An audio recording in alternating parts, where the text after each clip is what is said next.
My name is Catherine Orloff. I'm a Providence resident for 26 years, and I'm here. The ideas are my own. I have copies also for the commissioners of my testimony. The Public Utilities Commission exists to protect consumers because electrical power is a natural monopoly. That is, we cannot have many sets of poles and power lines from competing companies running along our streets, or even underground. Since there's only one electrical utility, consumers have no choice but to use this company to get electrical power, which is a basic need of life. This gives the monopoly utility a huge economic power over ratepayers, unless the Public Utilities Commission is extremely proactive in protecting ratepayers. I think the PUC should consider the following when deciding on this rate increase request.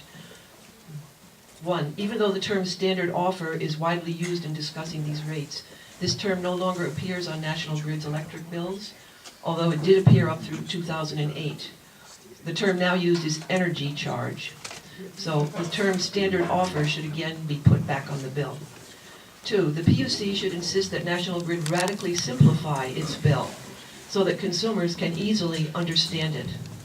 Any private company that sent out a bill broken down into 7 separate charges, for example, from a women's clothing store, if they had a hanger charge, a storage fee, a building cleaning fee, etc., would soon go out of business because consumers wouldn't put up with such a complicated bill. And of course, such a bill would be more expensive to generate and cut into that company's profits. But since monopoly profits are guaranteed by the rates approved by the PUC, there's no motivation for National Grid to be economical, except from a PUC willing to be very pro-consumer. 3, the PUC should absolutely forbid National Grid to make charitable and community contributions, for example, supporting the Rhode Island Philharmonic and Ratepayer in Providence. Those are just a few of their contributions. I'm a musician, I'm a big fan of both of these, but I see it as very wrong to take money demanded for electric or gas service from those who have no alternative and turn it around and give that money to totally unrelated nonprofit organizations.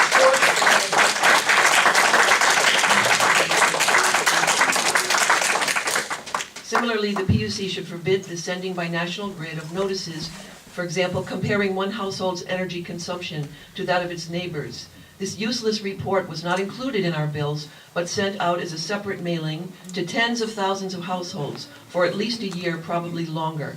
I asked several friends if they cared about this information, and they said no, not at all.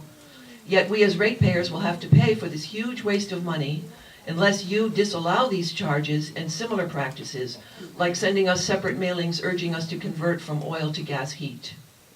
5, it's an insult to ratepayers to suggest, as was reported in Friday's Providence Journal, that rate relief would amount to spreading out these much higher charges over a longer period of time.